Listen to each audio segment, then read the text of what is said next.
सरकार के 3 मुख्य अंगों की शुरुआत करते हैं। भारतीय संविधान का जो है बहुत इंपॉर्टेंट टॉपिक है, बिल्कुल स्टार्टिंग से भारतीय संविधान को समझ रहे हैं और सरकार के 3 मुख्य अंग कौन कौन से हैं उनकी बात करेंगे। सारे जो पर्सन है आपके आज ही क्लियर होंगे।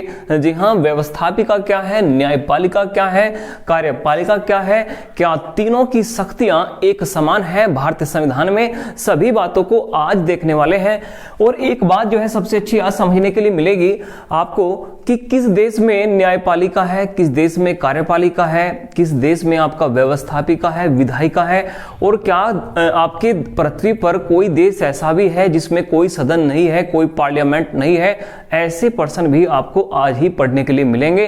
करंट अफेयर्स के जो है कुछ पर्सन आपने पढ़ने के लिए मिलेंगे। क्या विधायिका है, किसने कोई नया कानून पास किया है, एक एक पॉइंट को आज बहुत बारीकी से समझने वाले हैं। तो बिल्कुल स्टार्टिंग से जो है समझते हैं संविधान की क्लास को। और संविधान में सबसे पहले बात करते हैं सरकार के 3 मुख्य अंगों की। जी हां, सरकार के 3 मुख्य अंग कौन से हैं जो बार बार परीक्षा में यहां से प्रश्न पूछा जाता है। तो आपने ध्यान रखना है विधायिका। जी हां, विधायिका जिसे व्यवस्थापिका के नाम से जाना जाता है, जिसे लेजिस्लेचर के नाम से जाना जाता है, ये जो है सरकार के अंगों में आता है, मुख्य अंगों में आता है। आपका कार्यपालिका जिसे एग्जीक्यूटिव कहा जाता है, कार्यपालिका उसको जो है बहुत अच्छे तरीके से समझेंगे। और आपका है न्यायपालिका जिसे जुडिशरी कहा जाता है, जुडिशरी जिसे न्यायपालिका कहा जाता है। तो सरकार के 3 मुख्य यदि अंगों की बात करते हैं तो विधायिका, जी हाँ विधायिका विधि का निर्माण करने वाला। विधायिका आखिर है क्या?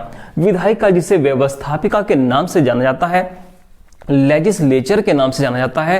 पर्सन आपसे पूछा जा सकता है कि भारत में कानून और नियमों का निर्माण किसके द्वारा किया जाता है? तो विधायिका के द्वारा किया जाता है। जी हाँ, विधायिका के द्वारा किया जाता है। भारत में विधायिका कब गठित हुई थी, भारत में एक सदनीय जो है कब गठित हुई थी, तो सारे पर्सनों को आज समझेंगे।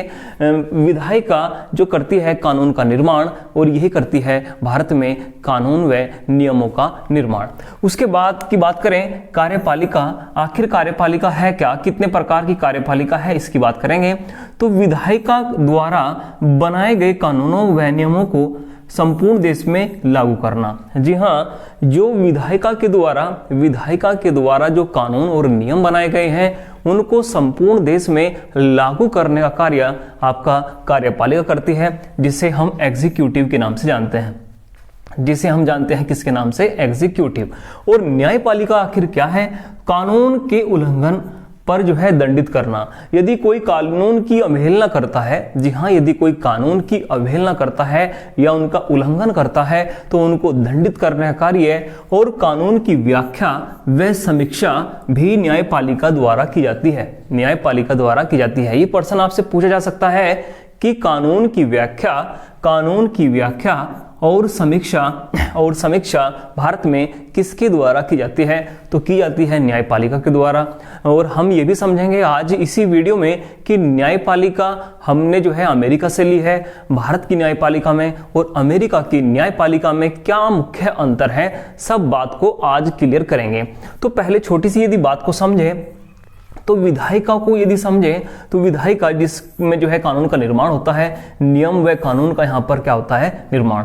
तो आपके जो है कई देशों में जो है एक सदनीय, जी हाँ, एक सदनीय विधायिका भी है, सदन है, द्विसदनीय भी है, 2 सदनों की है। और कोई देश ऐसा भी है जिसमें नो लेजिस्लेचर या कहें कोई विधायिका नहीं है, कोई विधायिका नहीं है। तो बड़े ध्यान से देखिए, बारीकी से पढ़ने वाले हैं एक एक पॉइंट को। पहले उन देशों की बात कर लेते हैं जहां एक सदनीय व्यवस्था है, एक सदन की व्यवस्था है। आइए जो है बात करते हैं, क्योंकि ये प्रश्न जो है कई बार परीक्षा में पूछा गया है कि बताइए यूनिकैमरल, जी हाँ, यूनिकैमरल कंट्री बताइए, एक सदनीय जहां पर एक सदन है विधि निर्माण के लिए, कानून निर्माण के लिए।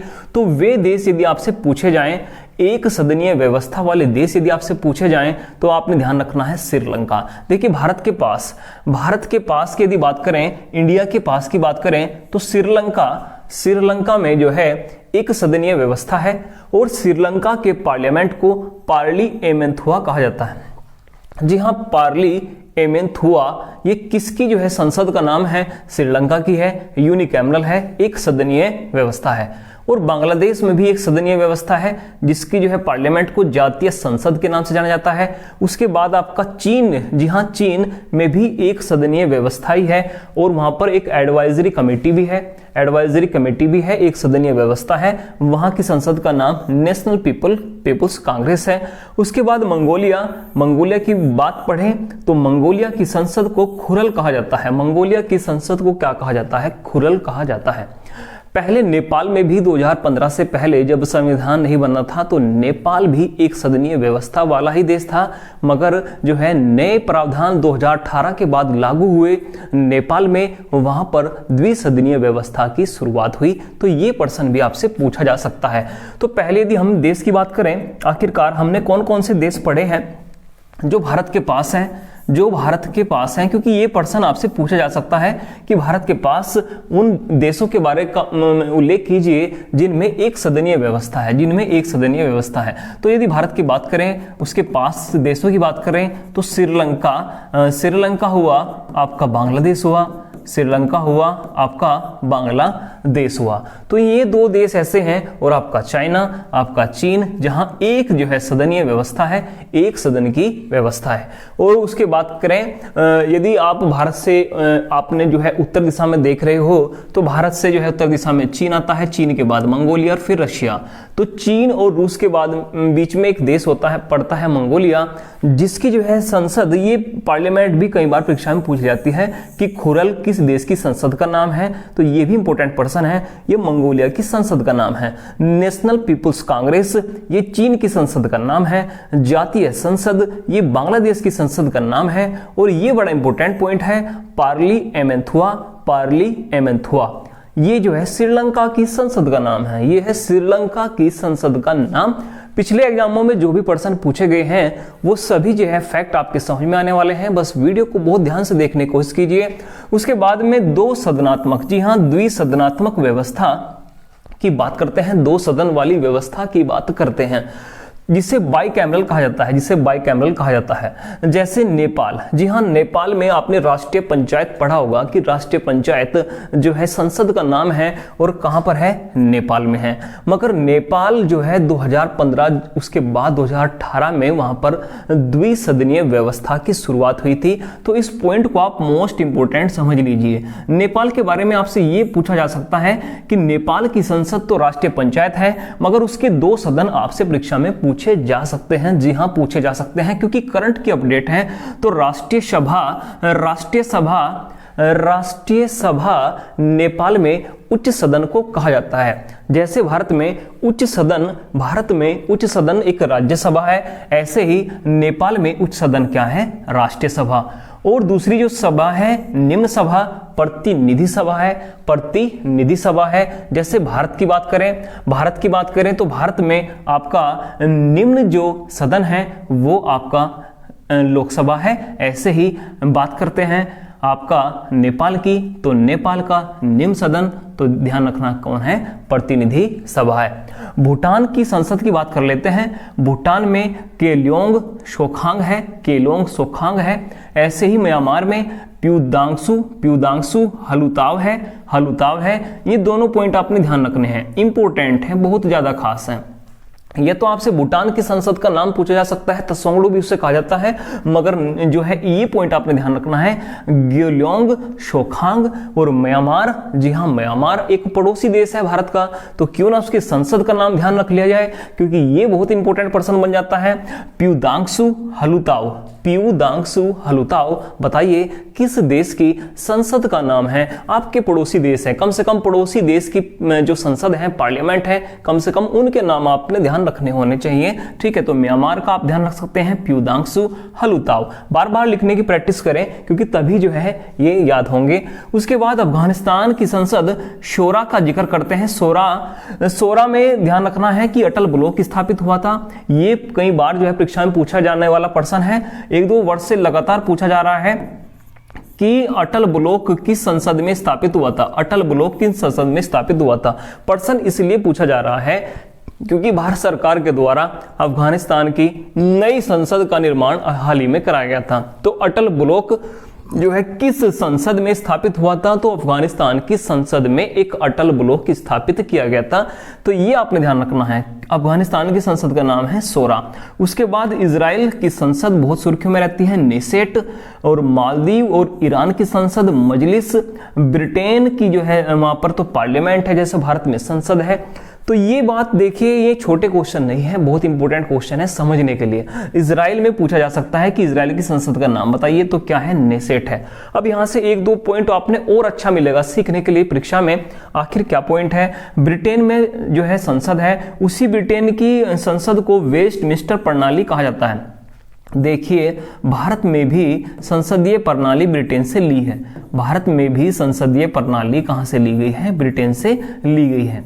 मगर भारत की संसदीय प्रणाली में और भारत की संसदीय प्रणाली में, और यदि ब्रिटेन की संसदीय प्रणाली से तुलना करें तो उसमें एक बहुत महत्वपूर्ण अंतर दिखाई देता है। वो अंतर भी हम समझेंगे, मगर पहले ये ध्यान रखना है कि वेस्टमिंस्टर प्रणाली भारत और ब्रिटेन में लागू है। संसद की कौन सी प्रणाली? वेस्टमिंस्टर एक जगह है जहां पर ब्रिटेन का पार्लियामेंट है। तो ब्रिटेन की संसद को वेस्टमिंस्टर प्रणाली भी कहा जाता है, और भारत की जो है संसद प्रणाली को भी वेस्टमिंस्टर प्रणाली कहा जाता है। तो ये पॉइंट आपने ध्यान रखना है। और वो भी बात करेंगे कि भारत की संसद में, संसदीय प्रणाली में और ब्रिटेन की संसदीय प्रणाली में क्या अंतर है, उसकी भी अभी चर्चा करेंगे। मगर पहले जो पॉइंट है थोड़े से इनको समझते हैं। अमेरिका में संसद को कांग्रेस कहा जाता है। वहां पर भी 2 सदन है, सीनेट आपका उच्च सदन है, और हाउस ऑफ रिप्रेजेंटेटिव अमेरिका का निम्न सदन है। तो ये 2 सदन आपने ध्यान रखने हैं। पाकिस्तान और फ्रांस में नेशनल असेंबली है। पाकिस्तान और फ्रांस में क्या है? National assembly. और बात करते हैं, जी हाँ, सऊदी अरब। देखिए, ध्यान रखना है, सऊदी अरब है, बहरीन है और कतर है। सऊदी अरब है, बहरीन है और कतर है। ये 3 देश ऐसे हैं जहां पर कोई विधायिका नहीं है। जी हाँ, ये आपने बात ध्यान रखनी है, क्योंकि यहां से कई बार परीक्षा में प्रश्न पूछा गया है। उन कंट्रीज के नाम बताइए, उन देशों के नाम बताइए जहां पर कोई विधायिका नहीं है, नो लेजिस्लेचर है। तो आपका सऊदी अरब है, आपका बहरीन है और आपका कतर है। तो ये भी पॉइंट आपने ध्यान रखने हैं। उम्मीद है सारी बातें आपको बहुत अच्छी तरीके से समझ आ रही होंगी। अब जो नया फैक्ट है समझने का, उस पॉइंट को भी हम समझते हैं। एक एक पॉइंट को हमने क्लियर करना है। जी हाँ, एक एक पॉइंट को हमने क्लियर करना है। एक एक बारीकी से एक एक पर्सन को हमने बहुत अच्छी तरीके से समझना है। और विधायिका से संबंधित ही कुछ पॉइंट यदि आपसे बता दिए जाएं तो उसको भी समझते हैं। देखिए कितना अच्छा पॉइंट आपको मिलेगा, विधायिका से संबंधित है। और ये रहा जी हाँ, विधायिका से संबंधित एक महत्वपूर्ण पॉइंट है, कैसे भारत में द्विसदनात्मक व्यवस्था की शुरुआत हुई। देखिए, भारत और ब्रिटेन की संसदीय प्रणाली में क्या अंतर है, पहले एक छोटी सी बात को क्लियर करिए। संसदीय प्रणाली, भारत की संसदीय प्रणाली ब्रिटेन से ली गई है।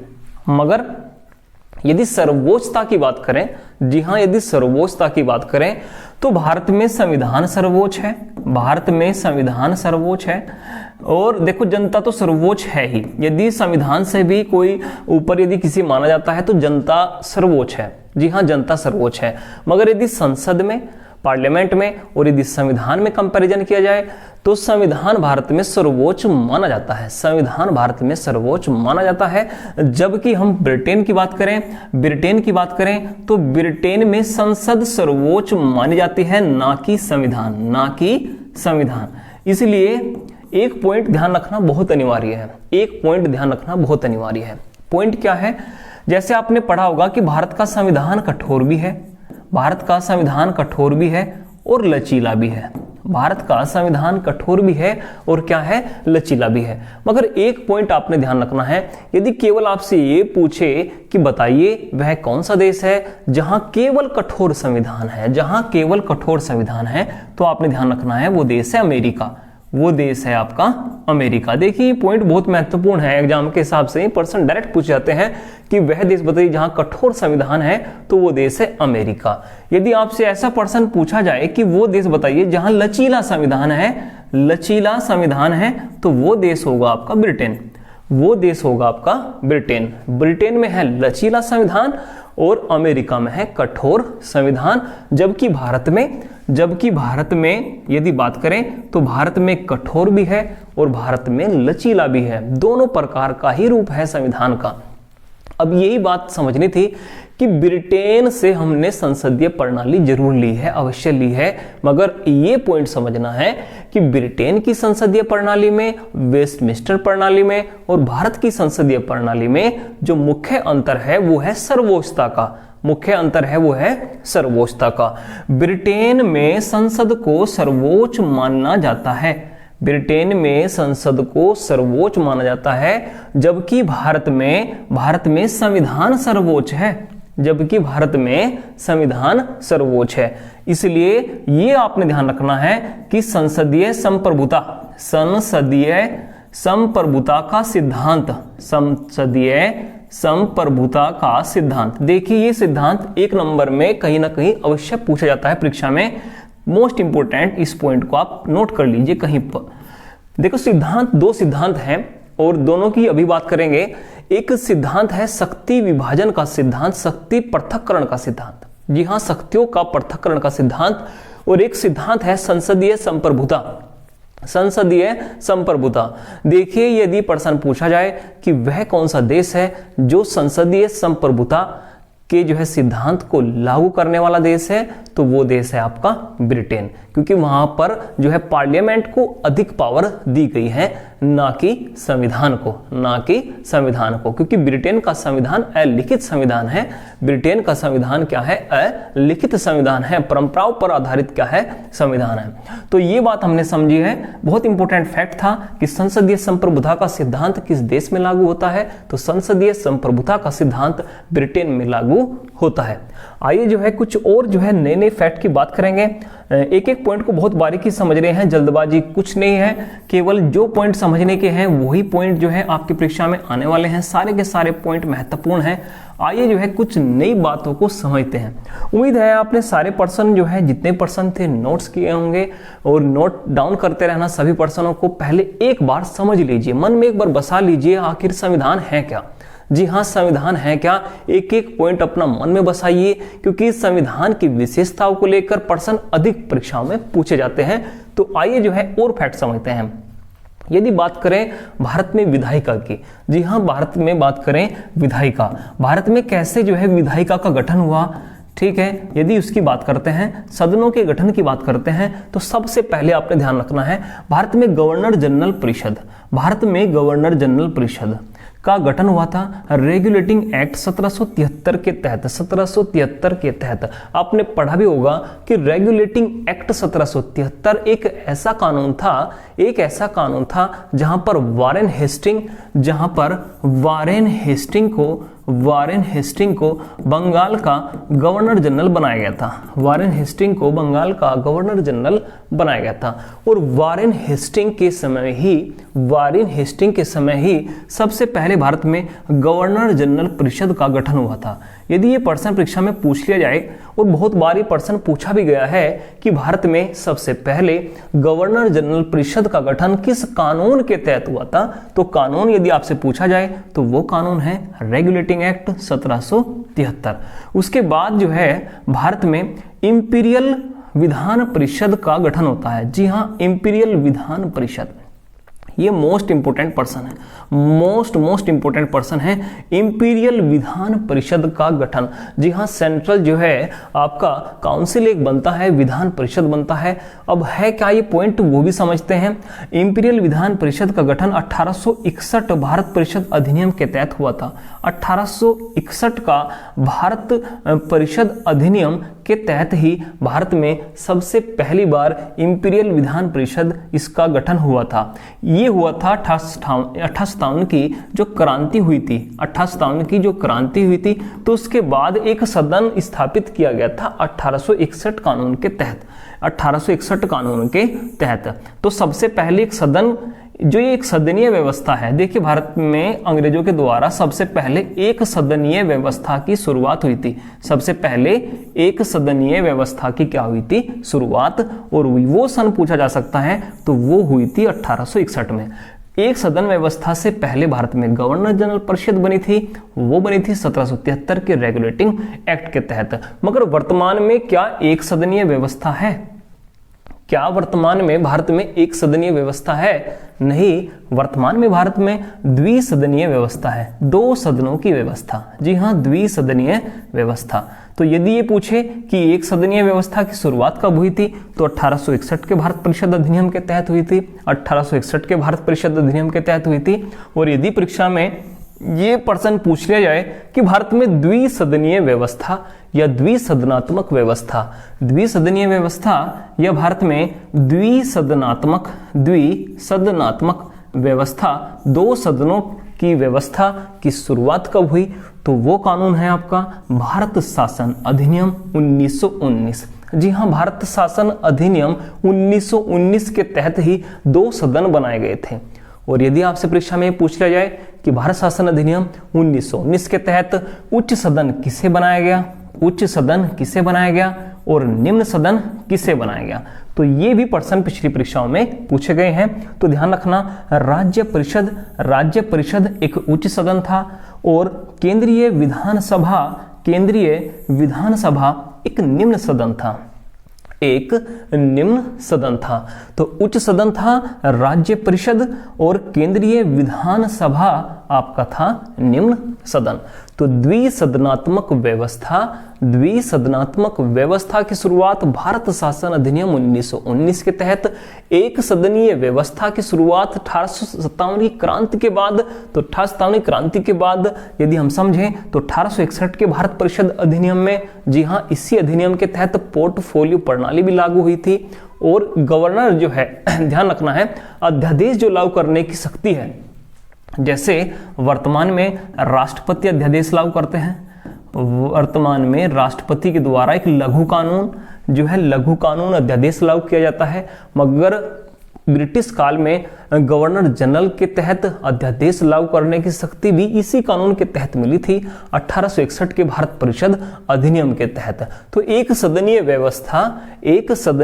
व्यवस्था की शुरुआत यदि परीक्षा में आए तो 1861 के भारत परिषद अधिनियम, इसी अधिनियम में अध्यादेश की शक्ति जो है गवर्नर जनरल को मिली थी। और यदि बात करें आपका गवर्नर जनरल परिषद किस कानून के तहत बनी थी, तो रेगुलेटिंग एक्ट 1773 के तहत। और द्विसदनात्मक व्यवस्था, जहां 2 सदनों के नाम आपने पता होने चाहिए, एक राज्य परिषद उच्च सदन बना था और एक केंद्रीय विधानसभा आपका निम्न सदन बना था। जैसे निम्न सदन वर्तमान में आपका लोकसभा है, जी हाँ, लोकसभा है, जो कभी भी भंग हो सकती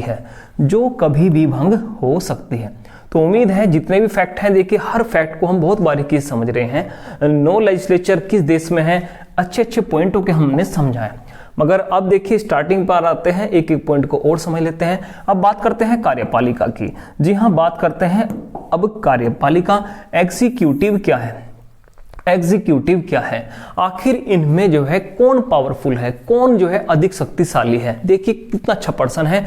यदि आपसे पूछ ले परीक्षा में कि विधायिका और कार्यपालिका में कौन अधिक शक्तिशाली है, कौन अधिक क्या है, शक्तिशाली है, तो उसकी भी बात करेंगे। पहले ये समझ लें कि कार्यपालिका होती क्या है, पहले उस पॉइंट को समझ ले कि कार्यपालिका होती क्या है, आखिर कार्यपालिका किसे कहा जाता है।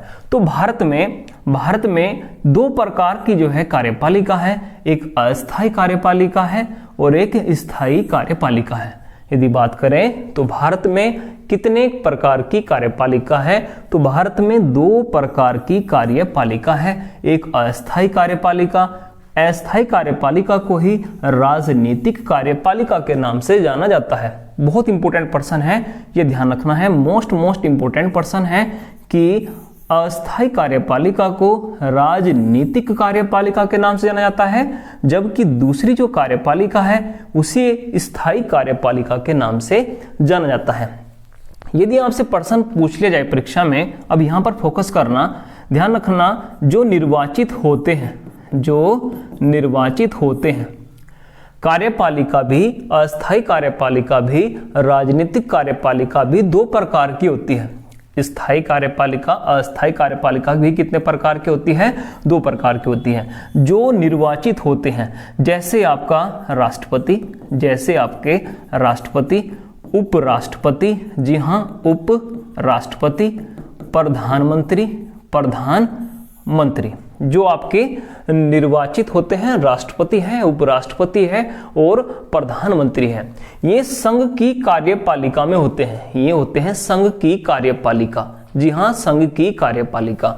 और निर्वाचित होने वाले ही होते हैं अस्थायी कार्यपालिका का भाग, अस्थायी कार्यपालिका का भाग। क्यों? क्योंकि इनका कार्यकाल एक निश्चित होता है। प्रधानमंत्री का भी 5 वर्ष का कार्यकाल होता है, उसके बाद दोबारा चुनाव होते हैं, तो नया जो है दोबारा चुनाव होता है, इसलिए ये पद स्थायी नहीं है। इसलिए ये पद क्या है? स्थायी नहीं है। तो प्रधानमंत्री, उपराष्ट्रपति और राष्ट्रपति ये जो है संघ की कार्यपालिका से जुड़े हैं, संघ की कार्यपालिका से जुड़े हैं। और संघ की कार्यपालिका में ही जो है सीएजी, कैग और महान्यायवादी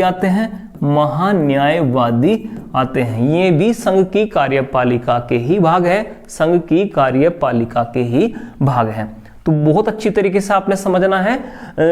जो है स्थायी कार्यपालिका की यदि बात की जाए, ये जो है इसके भी 2 भाग होते हैं, एक संघ की कार्यपालिका, एक राज्य की कार्यपालिका। एक किसकी कार्यपालिका होती है? राज्य की कार्यपालिका, जिसमें राज्यपाल, जी हाँ जिसमें राज्यपाल, चीफ मिनिस्टर, मुख्यमंत्री और महाधिवक्ता, और कौन आते हैं? महाधिवक्ता, जी हाँ कौन आते हैं? महाधिवक्ता। देखिए कार्यपालिका को बहुत अच्छी तरीके से हमने समझना है, और एक बार थोड़ा सा इंपोर्टेंट तरीके से और जो है अच्छी प्रकार से भली भांति समझने का प्रयास करते हैं। आखिरकार कार्यपालिका है क्या? आखिरकार कार्यपालिका है क्या? अब यहां पर थोड़ा सा आप फोकस करिए। कार्यपालिका की बात चल रही है, कार्यपालिका की बात चल रही है, क्योंकि संविधान पढ़ना है, बहुत इंपॉर्टेंट तरीके से समझना है। कार्यपालिका भी 2 प्रकार की हुई। कार्यपालिका भी कितने प्रकार की हुई? 2 प्रकार की। एक अस्थायी कार्यपालिका, एक अस्थायी कार्यपालिका और एक स्थायी कार्यपालिका। स्थायी कार्यपालिका, देखिए कुछ विद्यार्थी ऐसे हैं कि बहुत अनुच्छेद याद कर लिए, संविधान के भाग याद कर लिए, मगर जब प्रश्न एक बेसिक कॉन्सेप्ट से आता है तो बहुत मुश्किल हो जाता है परीक्षा के लिए। तो कार्यपालिका के भी 2 भाग हैं, एक अस्थायी कार्यपालिका, एक स्थायी कार्यपालिका। अस्थायी कार्यपालिका को ही राजनीतिक कार्यपालिका कहा जाता है। राजनीतिक कार्यपालिका इसी का ही नाम है। अब अस्थायी कार्यपालिका को भी 2 भागों में बांटा गया है। अस्थायी कार्यपालिका को भी कितने भागों में बांटा गया है? 2 भागों में। एक संघ की कार्यपालिका, एक राज्य की कार्यपालिका। एक संघ की कार्यपालिका, एक राज्य की कार्यपालिका। यदि बात करें संघ की कार्यपालिका में, तो आपके देश के राष्ट्रपति, जी हाँ देश के राष्ट्रपति और उपराष्ट्रपति। देखिए आपको यहीं पर सब पॉइंट याद होंगे, जी हाँ देश के राष्ट्रपति और उपराष्ट्रपति और आपके प्रधानमंत्री, ये संघ की कार्यपालिका के सदस्य हैं। सीएजी, कैग, नियंत्रक, महालेखा परीक्षक और महान्यायवादी। महान्यायवादी, जी हाँ महान्यायवादी, जिसे अटॉर्नी जनरल के नाम से जानते हैं, तो ये संघ की कार्यपालिका में आते हैं। जबकि राज्य की कार्यपालिका की बात करें तो राज्य की कार्यपालिका में राज्यपाल आते हैं, जी हाँ राज्यपाल राज्य की कार्यपालिका के सदस्य हैं। और दूसरी यदि बात करें, बहुत इंपॉर्टेंट पॉइंट आप समझ रहे हो, एक एक फोकस करें, तो सीएम, चीफ मिनिस्टर आते हैं। और आपका महाधिवक्ता, महाधिवक्ता जिसे कहें एडवोकेट जनरल, एडवोकेट जनरल, जी हाँ महाधिवक्ता। ये है अटॉर्नी जनरल, ये है अटॉर्नी जनरल। महान्यायवादी, जी हाँ कानून के सलाहकार है। राज्य सरकार के पास जो कानून का जो सबसे बड़ा अधिकारी होता है, कानून का जो सबसे बड़ी अधिकारी होता है राज्य सरकार के पास महाधिवक्ता होता है, राज्यपाल के द्वारा नियुक्ति की जाती है। और ऐसे ही संघ सरकार के पास, केंद्र सरकार के पास कानून का जो सबसे बड़ा जो है सलाहकार होता है उसे महान्यायवादी कहते हैं, महान्यायवादी कहते हैं, जिसकी राष्ट्रपति द्वारा नियुक्ति होती है। तो राज्य की कार्यपालिका हमने पढ़ी, जी हाँ राज्य की कार्यपालिका हमने पढ़ी, संघ की कार्यपालिका पढ़ी, और ये अस्थायी है, ये अस्थायी है क्योंकि इनका कार्यकाल समाप्त होने के बाद किसी का जो है 5 वर्ष का कार्यकाल है, किसी का 6 वर्ष का कार्यकाल है, तो दोबारा किसी अन्य की नियुक्ति होनी है। तो ये हमने पॉइंट पढ़ना है। आखिरकार स्थायी कार्यपालिका में कौन आते हैं, स्थायी कार्यपालिका में कौन आते हैं, तो आपने ध्यान रखना है। तो ध्यान रखना है अपना सचिव, जी हाँ सचिव और प्रशासनिक अधिकारी, सचिव और प्रशासनिक अधिकारी। मान लिया आप ऐसा समझ लीजिए कोई डिस्ट्रिक्ट मजिस्ट्रेट है, जी हाँ जिलाधिकारी है, जिलाधिकारी है, वो स्थायी कार्यपालिका के अंग होते हैं, स्थायी कार्यपालिका के अंग होते हैं। या कोई आपका सचिव है, केंद्र सरकार में है चाहे राज्य सरकार में है, तो सचिव भी आपके स्थायी कार्यपालिका के अंग होते हैं, क्योंकि इनका जो है कार्यकाल 5 वर्ष का कोई छोटा कार्यकाल नहीं होता है। जब तक जो है अपने पद पर रहेंगे, सेवा देते रहेंगे सरकार को, चाहे केंद्र सरकार को चाहे राज्य सरकार को। तो इनका तो बहुत लंबा प्रोसीजर है, इनकी तो रिटायरमेंट होती है। तो ध्यान रखिए स्थायी कार्यपालिका में सचिव और प्रशासनिक अधिकारी आते हैं, चाहे आपका जिलाधिकारी कहें, आपका डिस्ट्रिक्ट मजिस्ट्रेट कहें। तो इसका स्क्रीनशॉट आप ले सकते हैं, क्योंकि यहां से एक पर्सन जो है कई बार परीक्षाओं में पूछ लिया जाता है। यदि बात करते हैं किसकी, यदि बात करते हैं कार्यपालिका की, बात करते हैं कार्यपालिका की, तो कार्यपालिका अस्थायी हुई और कार्यपालिका क्या हुई, स्थायी कार्यपालिका। आप स्क्रीनशॉट लेना चाहें तो स्क्रीनशॉट ले सकते हैं।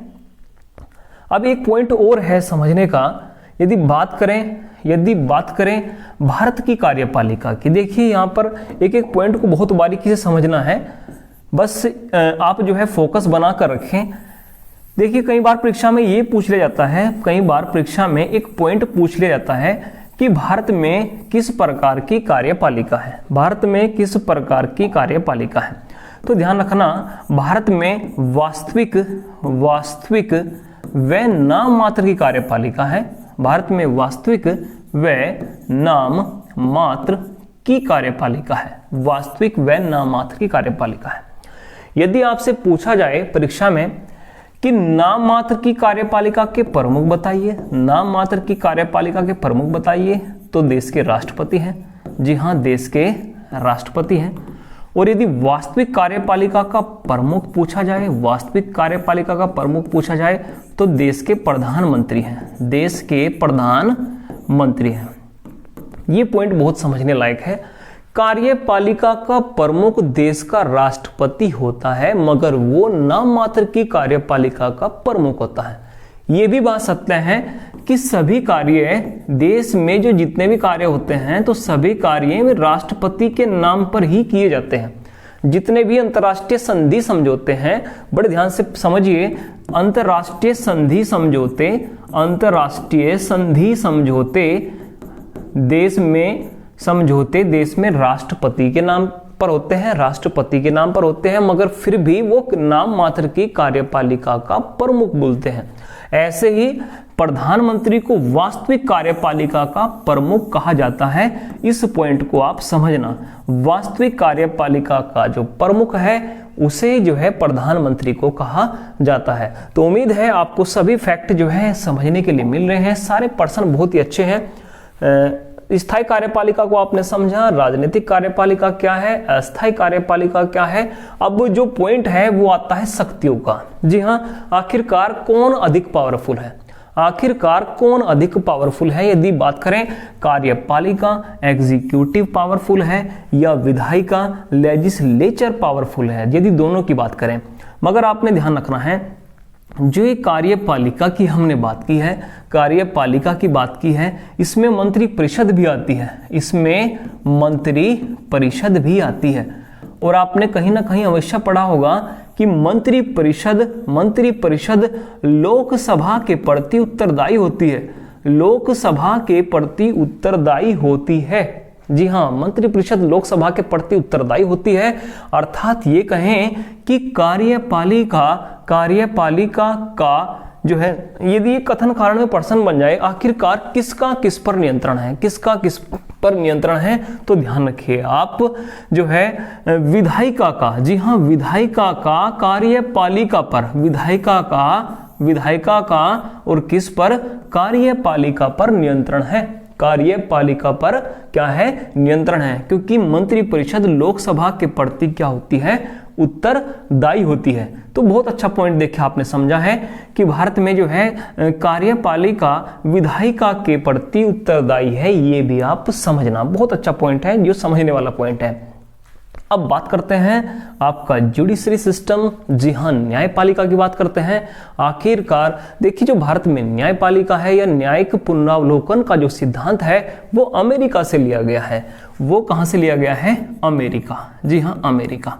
देखिए, कार्यपालिका की जो प्रणाली है, संसदीय प्रणाली है, वो ब्रिटेन से ली गई है, मगर न्यायपालिका अमेरिका से ली गई है। मगर भारत में कौन सी न्यायपालिका है, अमेरिका में कौन सी न्यायपालिका है, दोनों में अंतर क्या है, उस पॉइंट को भी आप समझते रहना। यही संविधान का, यदि सरकार के अंग समझ आ गए, तो ध्यान रखना संविधान का बहुत पार्ट आप समझ चुके होंगे। कानून के उल्लंघन पर दंडित करना, कानून की व्याख्या करना और समीक्षा करना न्यायपालिका का कार्य होता है। न्यायपालिका भी दो प्रकार से विभाजित की गई है, संघीय न्यायपालिका और एकीकृत व स्वतंत्र न्यायपालिका। यदि परीक्षा में पूछ लिया जाए कि भारत में कौन सी न्यायपालिका विद्यमान है, संघीय न्यायपालिका है या एकीकृत व स्वतंत्र न्यायपालिका है। न्यायपालिका का सिद्धांत हमने अमेरिका से लिया है, मगर फिर भी दोनों में विभिन्नताएं हैं। दोनों में क्या है, विभिन्नताएं। और आपने ध्यान रखना है कि भारत में, जी हाँ, बात करें भारत की, देखिए जितने भी पॉइंट हैं सारे पॉइंट समझने वाले पॉइंट हैं, तो एक एक पॉइंट को बहुत बारीकी से समझते रहना। यदि बात करें भारत में न्यायपालिका की, तो भारत में एकीकृत व स्वतंत्र न्यायपालिका है। जबकि संघीय न्यायपालिका आपका अमेरिका में है। आखिरकार कैसी होती है संघीय न्यायपालिका, जी हाँ, आखिरकार कैसी होती हैं संघीय न्यायपालिका और कैसी होती हैं एकीकृत न्यायपालिका, तो वो भी पॉइंट हम समझने वाले हैं। जी हाँ, वो भी पॉइंट हम समझने वाले हैं। संघीय न्यायपालिका क्या होती है, एकीकृत न्यायपालिका क्या होती है, तो बड़े ध्यान से जो है पॉइंट को समझिए। जो समझने वाला पॉइंट है उस पॉइंट पर थोड़ा सा आप ध्यान देना है। संघीय न्यायपालिका क्या होती है और एकीकृत न्यायपालिका होती क्या है। देखिए, अमेरिका जो है, अमेरिका में जो सुप्रीम कोर्ट होता है, सर्वोच्च न्यायालय होता है, ठीक है, और वहां पर हाई कोर्ट भी होता है, उच्च न्यायालय भी होता है।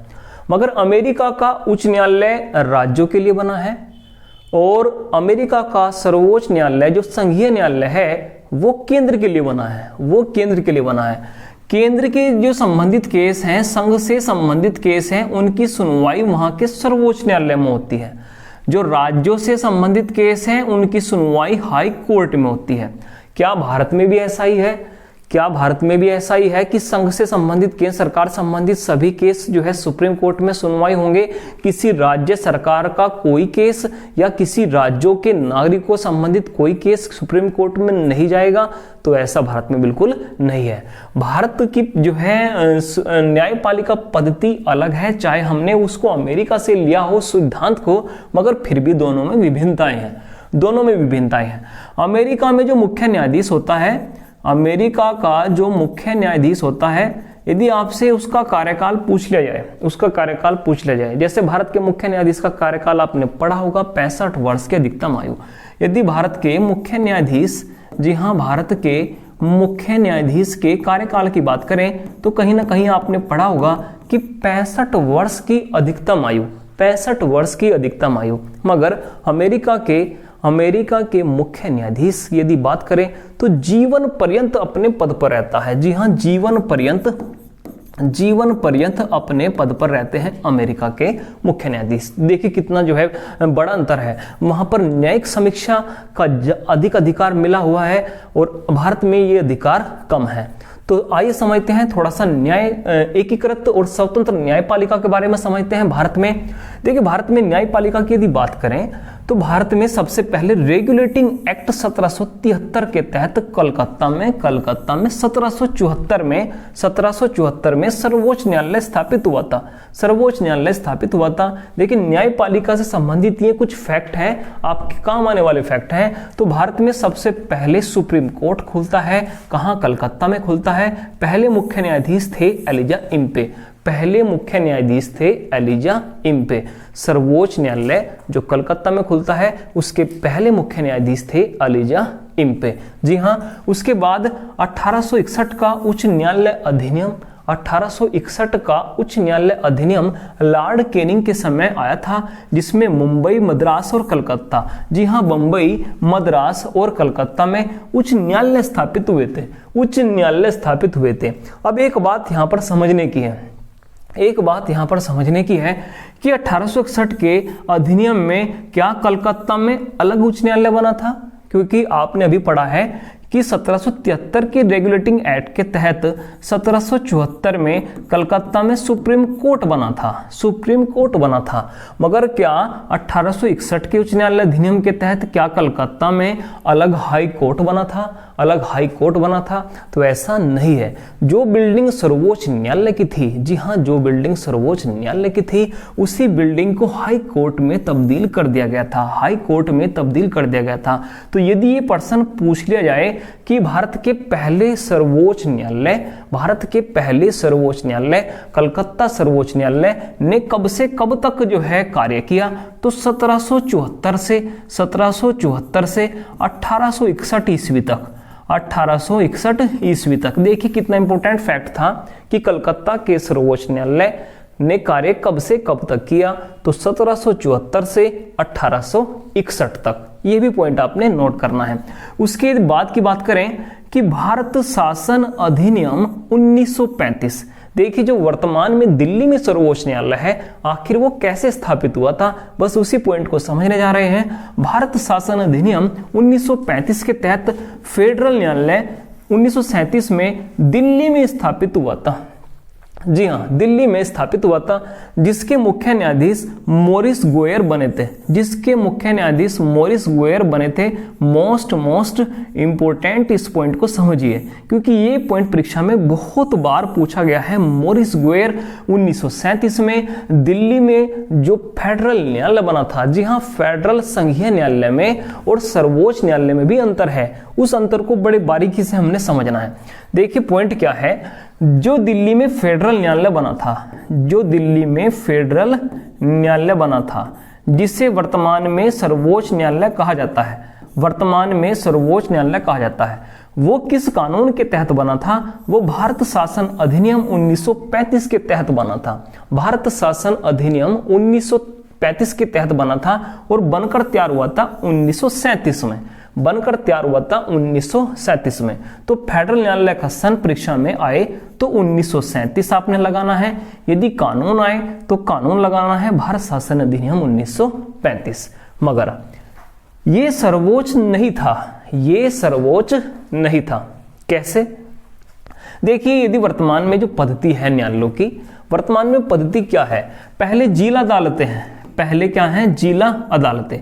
उसके बाद उच्च न्यायालय है, हाई कोर्ट है, और उसके बाद है सुप्रीम कोर्ट, सर्वोच्च न्यायालय। सर्वोच्च न्यायालय यदि वर्तमान की पद्धति हम जाने न्यायपालिका की, पहले जिला अदालतें हैं, वहां पर सुनवाई होती है। यदि वहां पर भी सुनवाई नहीं हुई, उसके बाद हाई कोर्ट है, उच्च न्यायालय है, और उसके बाद सुप्रीम कोर्ट है, सर्वोच्च न्यायालय है। क्या सर्वोच्च न्यायालय के बाद भी कोई सुनवाई होती है? तो आप कहोगे कि सर्वोच्च न्यायालय तो सुप्रीम है, वो तो सर्वोच्च है, उसके तो बाद कोई सुनवाई नहीं होगी। मगर बहुत इंपॉर्टेंट फैक्ट आपको यहां समझने के लिए मिलेगा कि जब ब्रिटिश शासन में दिल्ली में फेडरल न्यायालय बना था तो ये सर्वोच्च नहीं था, बिल्कुल ये सर्वोच्च नहीं था। इसके बाद सुनवाई होती थी लंदन की प्रिवी काउंसिल में, लंदन की प्रिवी काउंसिल। तो ध्यान रखिए, यही सर्वोच्च संस्था थी उस समय। यही सर्वोच्च संस्था थी। लंदन की प्रिवी काउंसिल में भारत के बाद भी सुनवाई होती थी। तो ध्यान रखिए, प्रिवी काउंसिल लंदन की जो थी वो सर्वोच्च संस्था थी। इस समय की यदि बात करें, ये ही कार्य प्रणाली चलती रही जब तक भारत देश आजाद नहीं हुआ था। और भारत देश आजादी के बाद, जी हाँ, नया सर्वोच्च न्यायालय कब अस्तित्व में आया, बस यही पॉइंट आपको समझना है। देखिए, भारत का सर्वोच्च न्यायालय 28 जनवरी, जी पूरी डेट आपने ध्यान रखनी है, 28 जनवरी 1950, 28 जनवरी 1950 को अस्तित्व में आया। और इसके पहले मुख्य न्यायाधीश हीरालाल जे कानिया बने थे। मुख्य न्यायाधीश हीरालाल जे कानिया बने थे। तो सर्वोच्च न्यायालय में और फेडरल न्यायालय में आपने थोड़ा अंतर जो था वो समझ आया होगा, क्योंकि फेडरल न्यायालय सर्वोच्च नहीं था। फेडरल न्यायालय के बाद भी सुनवाई होती थी, वो लंदन के प्रिवी काउंसिल में होती थी। और जो है ये बात हमने समझने के लिए मिली है। देखिए, वर्तमान में जो न्यायाधीशों की जो नियुक्ति होती है ये कॉलेजियम व्यवस्था से होती है। जी हाँ, इस व्यवस्था को कहीं पर नोट डाउन करिए, बहुत इंपॉर्टेंट है। कॉलेजियम व्यवस्था से न्यायाधीशों की नियुक्ति होती है।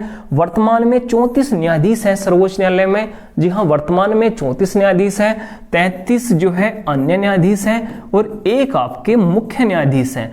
एक आपके क्या है, मुख्य न्यायाधीश। मगर क्या यदि ये प्रश्न आ जाए कि भारतीय संविधान में सर्वोच्च न्यायालय में मूलतः न्यायाधीशों की संख्या कितना लिखी है? देखिए कितना इंपॉर्टेंट प्रश्न है कि भारतीय संविधान में मूलतः न्यायाधीशों की संख्या कितना लिखी है। तो यदि ये प्रश्न आ जाए तो ध्यान रखना, मूलतः न्यायाधीशों की संख्या केवल 8 लिखी है। 7 जो है अन्य न्यायाधीश और 1 जो है मुख्य न्यायाधीश। तो कितने अच्छे पॉइंट आपको समझने के लिए मिल रहे हैं। सभी को जो है आप स्क्रीनशॉट लेकर पढ़िए। कितना इंपॉर्टेंट फैक्ट आपने समझने के लिए मिला है कि हाँ, जीवन पर्यंत भी न्यायाधीश होते हैं। जीवन पर्यंत भी क्या होते हैं, न्यायाधीश होते हैं। वो अमेरिका में है। जी हाँ, वो क्या है, अमेरिका में है। अब आपने एक पॉइंट और ध्यान रखना है, उस पॉइंट को भी पढ़ेंगे। जैसे हम बात कर ही रहे हैं, हमने विधायिका की बात करी, जो विधि का निर्माण करने वाली है उसकी बात करी। हमने जो है कार्यपालिका की बात की, और हम अब बात कर रहे हैं न्यायपालिका। जी हाँ, न्यायपालिका। यदि ये तीनों विधायिका भी, कार्यपालिका भी और न्यायपालिका भी, यदि ये तीनों जो है स्वतंत्र रूप से कार्य करती हैं, अलग अलग रूप से अपना स्वतंत्र रूप से कार्य करती हैं, तो उसे बोला जाता है शक्तियों का विभाजन। या शक्तियों का पृथक्करण सिद्धांत। यदि ये तीनों अपने आप में स्वतंत्र हैं, अलग अलग कार्य कर रही हैं, ठीक है, विधायिका अपना कार्य अलग कर रही है, विधि का निर्माण, कार्यपालिका अपना कार्य अलग कर रही है, न्यायपालिका अपना कार्य अलग कर रही है, तो उसे बोला जाता है शक्तियों का पृथक्करण सिद्धांत। ये सिद्धांत देने वाला जो देश है वो है अमेरिका। ये सिद्धांत जो देने वाला देश है तो अमेरिका है। जैसे हमने संसदीय संप्रभुता का सिद्धांत पढ़ा था, संसदीय संप्रभुता, संसद सर्वोच्च बताइए कहाँ है, तो संसदीय संप्रभुता का सिद्धांत ये किस देश के पास है, ये ब्रिटेन के पास है। ये किसके पास है, ब्रिटेन के पास है। देखिए, हमने 2 पॉइंट जो इंपॉर्टेंट थे उसको हमने पढ़ा है कि भारत में जो संसदीय प्रणाली है वो ब्रिटेन से ली गई है, मगर फिर भी भारत की जो है संसदीय प्रणाली में और ब्रिटेन की संसदीय प्रणाली में अंतर हमने समझा है। क्या अंतर है, वहां संसद सर्वोच्च है, भारत में संविधान सर्वोच्च है। न्यायपालिका जो प्रणाली है हमने अमेरिका से ली है, मगर फिर भी जो है अमेरिका की न्यायपालिका को अधिक अधिकार मिले हैं, भारत की न्यायपालिका को कम अधिकार मिले हैं। अमेरिका की न्यायपालिका संघीय न्यायपालिका है, भारत में एकीकृत न्यायपालिका है। और एकीकृत न्यायपालिका क्या है उसको और विस्तार पूर्वक समझ रहे हैं, मगर ये जो पॉइंट है समझना, जीवन पर्यंत न्यायाधीश की नियुक्ति अमेरिका में होती है। जीवन पर्यंत के कार्यकाल के जो न्यायाधीश की नियुक्ति है वो कहाँ होती है, अमेरिका। देखिए, भारत में यदि बात करें तो भारत में जो है जिला स्तर पर दीवानी व फौजदारी अदालतें हैं। जिला स्तर पर दीवानी व क्या है, फौजदारी अदालतें। जिन्हें अधीनस्थ न्यायालय कहा जाता है। उसके बाद जो है उच्च न्यायालय है, उसके बाद क्या है उच्च न्यायालय, और उच्च न्यायालय के बाद क्या है सर्वोच्च न्यायालय, उच्च न्यायालय के बाद क्या है सर्वोच्च न्यायालय। अब यहाँ पर जो है अच्छा पॉइंट समझने के लिए आपको मिलेगा, दीवानी जिला स्तर पर और फौजदारी जो अदालतें थी इनकी शुरुआत भी वॉरेन हेस्टिंग के काल में हुई थी। किसके काल में हुई थी? Warren Hasting. जी हाँ, किसके काल में हुई थी? वॉरेन हेस्टिंग के काल में हुई थी दीवानी व फौजदारी अदालतों की शुरुआत। ठीक है, और दूसरा जो अच्छा पॉइंट है वो भी देखिए क्या है, दीवानी वे अदालतें हैं जहां आर्थिक दंड का प्रावधान है, आर्थिक दंड का प्रावधान है, कोई सजा का प्रावधान नहीं है। जो छोटे केस हैं, जो छोटे लड़ाई झगड़े केस हैं, कोई किराए को लेकर जो है समस्या पैदा हो गई तो वे दीवानी अदालतों में जाएंगे, जबकि सजा से संबंधित जो केस हैं, जी हाँ सजा से संबंधित जो केस हैं वे फौजदारी अदालतों में जाते हैं, फौजदारी अदालतों में जाते हैं। नेक्स्ट वीडियो आएगी न्यायपालिका के लिए, वहां पर बहुत डिटेल से आपको समझने के लिए मिलेगा, वहां पर सेशन कोर्ट क्या होता है उसके बारे में समझने के लिए मिलेगा। मगर आज तो केवल बहुत छोटा छोटा आपसे बताया है कि क्या पॉइंट है, दीवानी और फौजदारी अदालतों की शुरुआत पूछी जा सकती है किसके समय हुई थी? वॉरेन हेस्टिंग के। जबकि हमने उच्च न्यायालय के बारे में पढ़ा है, 1861 का जो है उच्च न्यायालय अधिनियम था, उसकी बात हमने पढ़ी है। सर्वोच्च न्यायालय हमने पढ़ लिया कि एक तो 1773 के रेगुलेटिंग एक्ट के तहत खुला है, उसके बाद 1935 के भारत शासन अधिनियम के तहत खुलता है। तो उम्मीद है आपने सारे पॉइंट बहुत अच्छी तरीके से समझ आ रहे होंगे। बस एक लास्ट पॉइंट है, ये दो सिद्धांत तो मोस्ट इंपोर्टेंट हैं, परीक्षा में आप कोई भी एग्जाम देना तो ये दो सिद्धांत पूछे जाएंगे। शक्तियों के पृथक्करण का सिद्धांत, शक्तियों विभाजन का सिद्धांत, अलग अलग कार्य करते हैं सभी, और संसदीय संप्रभुता का सिद्धांत वो कहाँ है? ब्रिटेन में है। अब जिस पर्सन की बात कर रहे हैं कि और क्या पर्सन है जो परीक्षा में पूछा जा सकता है सरकार के 3 अंगों से लेकर, तो सरकार के 3 अंगों में कार्यपालिका का प्रकार भी होते हैं, थोड़ा लास्ट पॉइंट है उसको भी समझ लीजिए। एक अध्यक्षात्मक कार्यपालिका होती है, अध्यक्षात्मक कार्यपालिका होती है, बिल्कुल लास्ट पॉइंट है, बस आप इस लास्ट पॉइंट पर फोकस करिए, यहां से भी एक पॉइंट आपको मिलेगा ही। कार्यपालिका के भी प्रकार होते हैं, जैसे हमने स्थायी कार्यपालिका, अस्थायी कार्यपालिका पढ़ी थी, उसके अंतर्गत भी और भी कार्यपालिका है। देखिए पॉइंट क्या है, अध्यक्षात्मक कार्यपालिका, अध्यक्षात्मक कार्यपालिका, अर्ध अध्यक्षात्मक कार्यपालिका, अर्ध अध्यक्षात्मक कार्यपालिका, अर्ध अध्यक्षात्मक कार्यपालिका और उत्तरदायी कार्यपालिका, उत्तरदायी कार्यपालिका, उत्तरदायी कार्यपालिका। जिस कार्यपालिका के आप प्रकार समझ रहे हो वो है राजनैतिक कार्यपालिका, वो है राजनैतिक कार्यपालिका, राजनैतिक कार्यपालिका, या कहें अस्थायी कार्यपालिका। राजनैतिक कार्यपालिका ये किस देश में कैसा स्वरूप है उसको हम पढ़ रहे हैं। अध्यक्षात्मक कार्यपालिका, अध्यक्षात्मक कार्यपालिका ये अमेरिका और ब्राजील, लैटिन अमेरिका देशों में है, लैटिन अमेरिका देशों में है। यहाँ पर सर्वाधिक जो शक्तियां होती हैं वे राष्ट्रपति के हाथों में होती हैं, राष्ट्रपति के हाथों में होती हैं, और यहाँ का राष्ट्रपति विधायिका के प्रति उत्तरदायी नहीं होता है, संसदन के प्रति उत्तरदायी नहीं होता है। ये पॉइंट आप समझना है।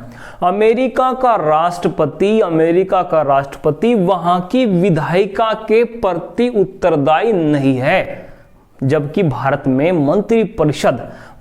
मंत्रिपरिषद विधायिका के प्रति क्या है? उत्तरदायी है। तो राष्ट्रपति पर वहां पर अधिक पावर है, तो वो जो है अध्यक्षात्मक प्रणाली कहलाती है। अध्यक्षात्मक प्रणाली क्या होती है? जहां विधायिका अपना कार्य अलग करती है, राष्ट्रपति अपना कार्य अलग करता है। किन किन देशों में है? अमेरिका, ब्राजील और लैटिन अमेरिका देशों में है। अर्ध अध्यक्षात्मक प्रणाली, अर्ध अध्यक्षात्मक प्रणाली, जैसे अमेरिका में राष्ट्रपति पर अधिक पावर है, यहां पर है तो पावर मगर आधी पावर है, आधी पावर राष्ट्रपति के पास है, आधी पावर राष्ट्रपति के पास है, आधी पावर विधायिका के पास है, आधी पावर विधायिका के पास है। तो अर्ध अध्यक्षात्मक कार्यपालिका के देश पूछे जा सकते हैं, रूस है, फ्रांस है और श्रीलंका है। रूस है, फ्रांस है और श्रीलंका है। ये प्रश्न बहुत बार परीक्षा में पूछा जाता है। अर्ध अध्यक्षात्मक कार्यपालिका कहाँ कहाँ है? रूस है, फ्रांस है और श्रीलंका है। उसके बाद उत्तरदायी कार्यपालिका, उत्तरदायी कार्यपालिका उस कार्यपालिका को कहा जाता है जहां वास्तविक व नाम मात्र की कार्यपालिका है, जहां वास्तविक व नाम मात्र की कार्यपालिका है, नाम मात्र की कार्यपालिका। तो इसे संसदीय कार्यपालिका के नाम से जानते हैं। ये भारत और ब्रिटेन में है, ये भारत और क्या है, ब्रिटेन में। जैसे ब्रिटेन के राजा के जो अधिकार है, ऐसे ही भारत में राष्ट्रपति के भी अधिकार हैं। भारत में क्या है, राष्ट्रपति के भी अधिकार हैं। देखिए राष्ट्रपति का पद भारत में अमेरिका से लिया गया है। कहां से लिया गया है, अमेरिका। मगर जो कार्य करने की जो है शैली है, जो कार्य करने के अधिकार हैं, वे ब्रिटेन के राजा से प्राप्त हैं, ब्रिटेन के राजा से प्राप्त हैं, ये ध्यान रखना है। तो उम्मीद है ये सारे पॉइंट आपको समझ आए होंगे और आपको ये भी समझ आया होगा, जी हाँ, जो पॉइंट था सरकार के मुख्य अंगों को लेकर, कि सरकार के 3 मुख्य अंग आपके बहुत अच्छी तरीके से समझ आए होंगे, विधायिका, कार्यपालिका और न्यायपालिका। उम्मीद है आपने ये वीडियो पसंद आया होगा और मिलते हैं एक नई जो है संविधान की जो है अच्छी वीडियो के साथ। धन्यवाद।